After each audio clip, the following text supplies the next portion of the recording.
आज से 35 साल पहले मैं अपने गांव में रहा करता था। उस समय हमारा गांव काफ़ी छोटा और कम आबादी वाला हुआ करता था। ऊपर से उस समय गांव में बिजली की भी कोई सुविधा नहीं हुआ करती थी। रात होने के बाद चारों तरफ अंधेरा ही अंधेरा छा जाता था। उन दिनों मैं अपने गांव से बाहर एक किराने की दुकान में काम किया करता था। मेरी ड्यूटी सुबह के 9 बजे से शाम के 7 बजे तक की होती थी, जिसके बाद मैं अपने घर आ जाता था। बिजली ना होने के कारण मैं और गांव के सभी लोग रात के बाद टॉर्च का सहारा लिया करते थे, जिस कारण मैं भी अपने साथ हमेशा एक टॉर्च रखा करता था और उसी टॉर्च के सहारे रात को दुकान बंद होने के बाद मैं घर आता था। दुकान आने जाने के लिए मैं साइकिल का इस्तेमाल किया करता था, क्योंकि मेरे घर से दुकान लगभग आधे घंटे की दूरी पर था, मगर वो रास्ता दोनों तरफ से जंगलों से घिरा हुआ था। ऐसे ही एक दिन दुकान बंद करके जब मैं घर के लिए निकला तो वक्त हो रहा था रात के 8:30 बजे का, क्योंकि आज दुकान में काफ़ी ज़्यादा काम था, जिस कारण मुझे निकलते निकलते थोड़ी लेट हो गई। खैर, उस समय रात के 8:30 बजना यानी कि आज के ज़माने में 12 बजना। रास्ता पूरी तरह से सुनसान और अंधेरे में डूबा हुआ था। रास्ते के दोनों तरफ जंगलों से घिरे हुए होने के कारण चांद की हल्की रोशनी भी रास्ते तक आ नहीं पा रही थी। रास्ता सुनसान पाकर मैं जल्दी जल्दी साइकिल चलाए जा रहा था। अभी मैं आगे बढ़ ही रहा था कि तभी मुझे रास्ते के बीचों बीच काफ़ी सारे साइकिल पड़े हुए दिखाई दिए।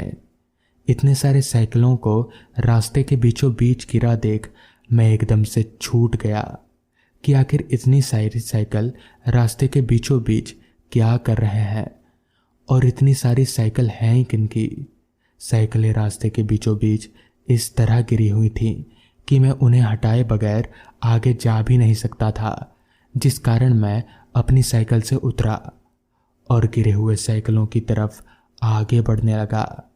आगे बढ़ते हुए मैंने चारों ओर टॉर्च की रोशनी में मैंने एक बात पर गौर किया कि सभी साइकिलें देखने में एक जैसी ही लग रही हैं। ऐसा कैसे हो सकता है? इतनी सारी साइकिलें एक जैसे कैसे हो सकती है? मुझे समझ नहीं आ रहा था कि आखिर हो क्या रहा है। ऊपर से चारों तरफ का माहौल इतना सुनसान था कि बीच बीच में आ रही रात कीड़ों की आवाज़ मुझे साफ साफ सुनाई पड़ रही थी। अभी मैं चलकर उन साइकिलों के पास पहुंचा ही था कि तभी सारे साइकिल खुद ब खुद उठ गए। साइकिलों को खुद ब खुद उठते देख मैं एकदम से चौंक गया। अब मुझे समझ नहीं आ रहा था कि ये सब हो क्या रहा है। अभी मैं खड़े खड़े हैरान ही था कि तभी मुझे रास्ते के किनारे एक पेड़ के ऊपर से हंसने की आवाज़ सुना पड़ने लगी।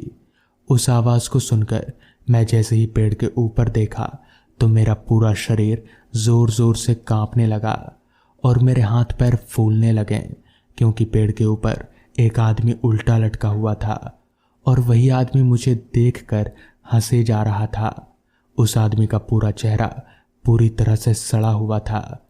उसके चेहरे पर कीड़े रेंग रहे थे। ये तो समझ आ गया था कि वो कोई आदमी नहीं बल्कि भूत है। अभी मैं वहां से भागने ही वाला था कि तभी वो भूत एकदम से लंबी छलांग लगाकर मेरे सामने आ गया। मैं समझ चुका था कि आज मैंने लेट करके काफ़ी बड़ी गलती कर दी है। तभी उस भूत ने कहा, आज तुझे मरना होगा।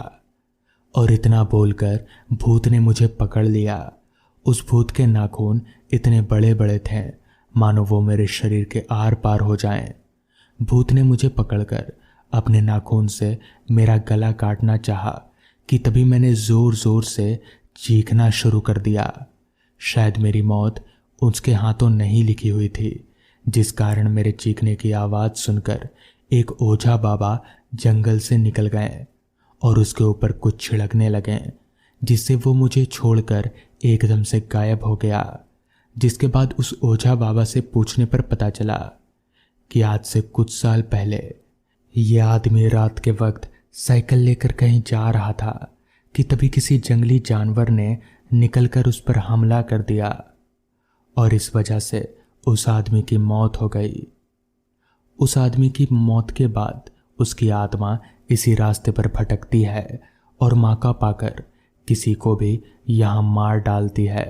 तुम्हारी किस्मत अच्छी थी कि मैं रास्ते से गुजर रहा था, जिस कारण तुम्हारी जान बच गई और इस तरह से उस रात मैं मरते मरते बचा। तो दोस्तों, ये थी आज की पहली कहानी। आज की दूसरी कहानी में आगे बढ़ने से पहले अगर आपने हमारे नए चैनल डार्क टीवी को सब्सक्राइब नहीं किया है तो कर लें। लिंक आपको नीचे डिस्क्रिप्शन बॉक्स में मिल जाएगी, जहां हर शाम 7:30 बजे नई वीडियोस आती हैं। तो चलिए बढ़ते हैं आज की दूसरी कहानी की ओर।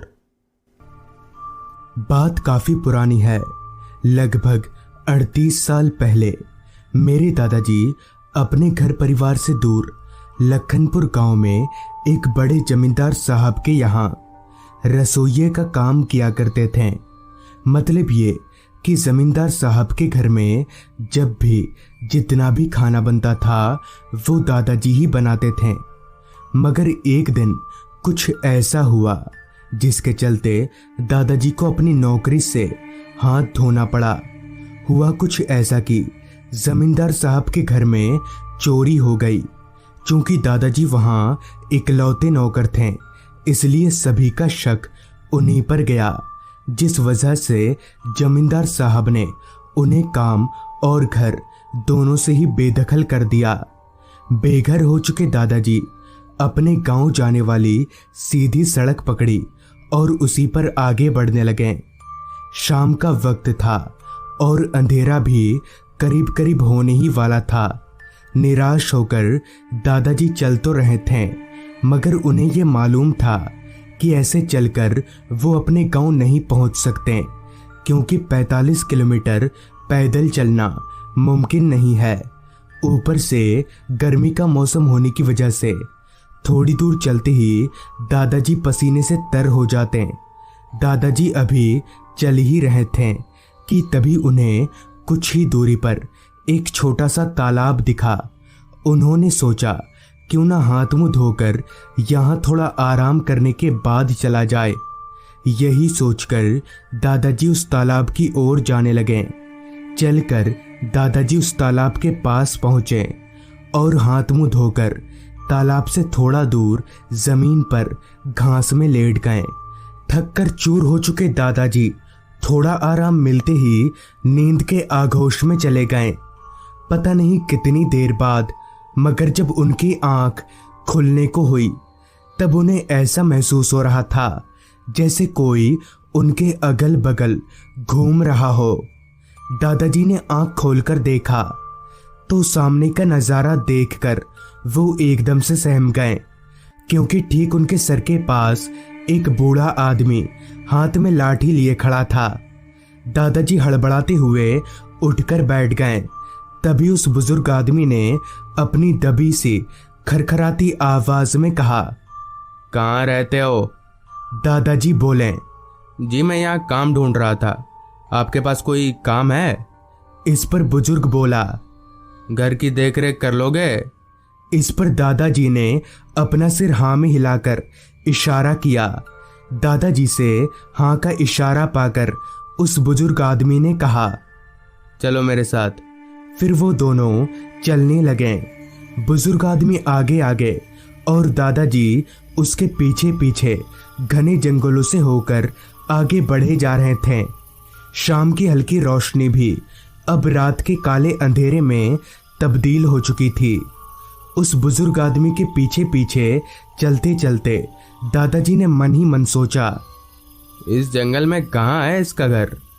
खैर कुछ दूर चलने के बाद वो दोनों एक बड़े से घर के पास पहुंचे। घर की दीवारों ने जगह जगह से प्लास्टर छोड़ दिया था। मकड़ी के जालों ने उस घर को ऐसे जकड़ कर रखा था जैसे वो घर इंसानों का नहीं बल्कि मकड़ियों का हो। खैर वो बूढ़ा आदमी दादाजी को घर के अंदर ले गया। वो घर बाहर से जितना गंदा और पुराना लग रहा था, अंदर से उतना ही साफ सुथरा था। तभी उस बूढ़े आदमी ने दादाजी से बोला, खाना बनाना जानते हो? इस पर दादाजी ने कहा, हाँ जानता हूँ। इस पर वो बूढ़ा आदमी बोला, ठीक है, आज रात का खाना तुम बनाओगे। घर के पीछे बागान है, तुम्हें वहाँ सब तरह की सब्जियाँ मिल जाएंगी, जाओ तोड़ लाओ। उस बुजुर्ग की बात सुनकर दादाजी अभी घर के पीछे वाले दरवाजे की ओर जा ही रहे थे कि तभी उस बूढ़े आदमी ने दादाजी को रोकते हुए कहा, रुको, ऐसे मत जाओ, ये लो टॉर्च। बिना टॉर्च के रात में कभी भी बाहर मत निकलना। उस बुजुर्ग से टॉर्च लेकर दादाजी घर के पीछे वाले दरवाजे की ओर जाने लगे। दरवाज़ा खोलकर जब दादाजी बाहर निकले तब उनके कानों में सिर्फ और सिर्फ रात कीड़ों की आवाज़ ही गूंज रही थी। उन्होंने टॉर्च ऑन किया तो सामने बहुत सारे पेड़ पौधे लगे हुए थे।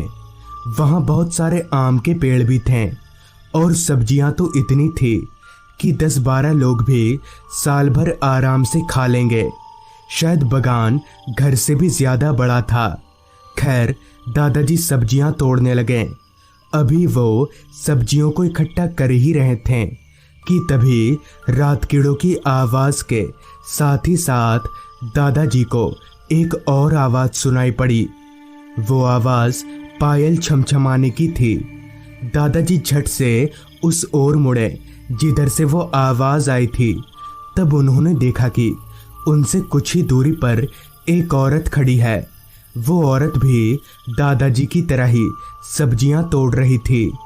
दादाजी को लगा शायद ये भी इसी घर में रहती होगी, इसलिए उन्होंने ज़्यादा दिमाग नहीं लगाया और सब्जी तोड़कर वापस घर में आ गए। वो बुजुर्ग आदमी हॉल में ही एक कुर्सी पर बैठकर बीड़ी के कश लगा रहा था। लिहाजा दादाजी उसके पास गए और बागान से लाई सब्जियों को मेज पर रखते हुए उस बुजुर्ग आदमी से बोले, यहाँ आपके अलावा कोई औरत भी रहती है क्या? इस पर वो बुजुर्ग आदमी हड़बड़ाते हुए उठकर बोला, नहीं तो, मैं अकेला रहता हूँ। उस बुजुर्ग आदमी के ये बोलने का तरीका और उसके परेशान चेहरे को देखकर कोई बच्चा भी जान जाता कि वो कुछ छिपाने की कोशिश कर रहा है। खैर, दादाजी ने फिर कुछ नहीं बोला और चुपचाप उन सब्जियों को लेकर खाना बनाने के लिए किचन की ओर जाने लगे।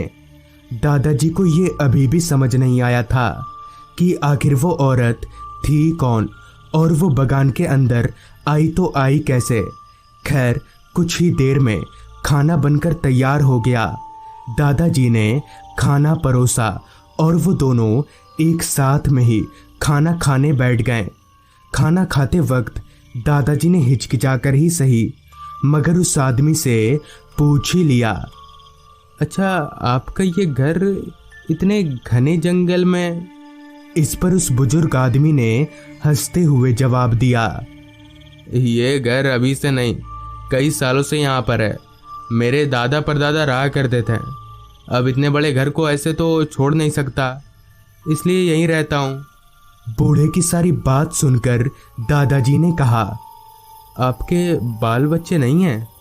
दादाजी की इस बात का पता नहीं क्यों उस बुजुर्ग ने कोई जवाब नहीं दिया और उसका चेहरा भी थोड़ा उतर सा गया। खैर, इसके बाद ना तो वो कुछ बोला और ना ही दादाजी। खाना पीना हो जाने के बाद बर्तन मांजकर दादाजी एक कमरे में और वो बुजुर्ग आदमी दूसरे कमरे में सोने चला गया। लेकिन पता नहीं क्यों इतना थका हुआ होने के बावजूद भी दादाजी को जरा भी नींद नहीं आ रही थी। करवटें बदल बदल कर दादाजी अभी सोने की कोशिश कर ही रहे थे कि तभी उनकी नज़र कमरे की खिड़की से बाहर गई तो उनके होश उड़ गए। दरअसल उनकी खिड़की के ठीक बाहर कोई लड़का खड़ा था। मगर ये कैसे हो सकता है? उस बुजुर्ग ने तो साफ शब्दों में बोला था कि उसके अलावा इस घर में और कोई नहीं रहता। तो फिर ये लड़का और वो औरत कौन है, मगर फिर भी दादाजी डरे नहीं। वो बिस्तर पर से उठे और खिड़की के पास जाने लगे। मगर जैसे ही वो खिड़की के पास पहुंचे कि वो लड़का पता नहीं कहीं गायब हो गया। अभी दादाजी खिड़की से बाहर उस लड़के को ढूंढ ही रहे थे कि तभी उन्हें ठीक उनके कमरे के ऊपर यानी दूसरी मंजिल से खटपट की कुछ आवाजें आने लगी। दादाजी ने सोचा कि बुजुर्ग आदमी तो उनके बगल वाले कमरे में सोया हुआ है, तो फिर ऊपर कौन है। यही पता लगाने के लिए दादाजी अपने कमरे से बाहर निकले। उन्होंने एक नज़र बगल वाले कमरे की तरफ देखा तो कमरे का दरवाज़ा खुला हुआ था और कमरे में वो बूढ़ा आदमी कहीं भी नहीं था। दादाजी को लगा शायद वही होगा ऊपर, मगर ये पागल बुढ़ा आखिर इतनी रात को ऊपर क्या कर रहा है। यही जानने के लिए सीढ़ियों से होकर दादाजी ऊपर जाने लगे। सीढ़ियां चढ़कर जब दादाजी दूसरी मंजिल पर पहुंचे तब देखा कि वहां एक कमरे का दरवाज़ा खुला हुआ है। दादाजी उसी कमरे की ओर बढ़ने लगे। उस कमरे के पास पहुंचकर जब दादाजी ने अंदर झांका तो सामने का नज़ारा देखकर सर से लेकर पैर तक उनके शरीर में करंट दौड़ गया, क्योंकि कमरे के अंदर वही बूढ़ा आदमी था। यही नहीं बल्कि उसके साथ वो बगीचे वाली औरत और वो आदमी जो थोड़ी देर पहले दादाजी की खिड़की के पास खड़ा था, वो दोनों भी थे। मगर हैरानी वाली बात तो ये थी कि उन दोनों औरत आदमियों के पैर जमीन से 2 फीट ऊपर थे और उन दोनों का पूरा शरीर इतना सफ़ेद था जैसे उनके बदन में खून की एक बूंद भी ना हो। डर के मारे दादाजी का पूरा बदन थर-थर कांप रहा था। उन्हें ये समझ नहीं आ रहा था कि आखिर ये सब है क्या, मगर वो इतना जान गए थे कि यहाँ रुकना उनके लिए ठीक नहीं होगा। लिहाजा दादाजी दबे पैर घर से भाग निकले। भागते भागते जंगलों से बाहर निकलने पर उन्हें थोड़ी दूरी पर एक बस्ती दिखी। दादाजी भागकर सीधे उस बस्ती में गए और बस्ती के लोगों को सारी बात बता दी, जिस पर उन्होंने बताया कि दरअसल कुछ साल पहले उस घर में उस बूढ़े आदमी के साथ उसका बेटा और बहू भी रहा करते थे। मगर एक रात बगान में सब्जी तोड़ते वक्त बहू को एक जहरीले सांप ने काट लिया, मगर उसके पास टॉर्च नहीं था, इसलिए वो समझ नहीं पाई और कुछ ही घंटों में उसकी मौत हो गई। अपनी पत्नी को खो देने के गम में उस आदमी यानी उस बूढ़े के बेटे ने छत से कूदकर अपनी जान दे दी। अब उस घर में सिर्फ वो बूढ़ा आदमी ही रहता है। कहते हैं कि उसे अपने बेटे और बहू की आत्मा हमेशा दिखती है। तो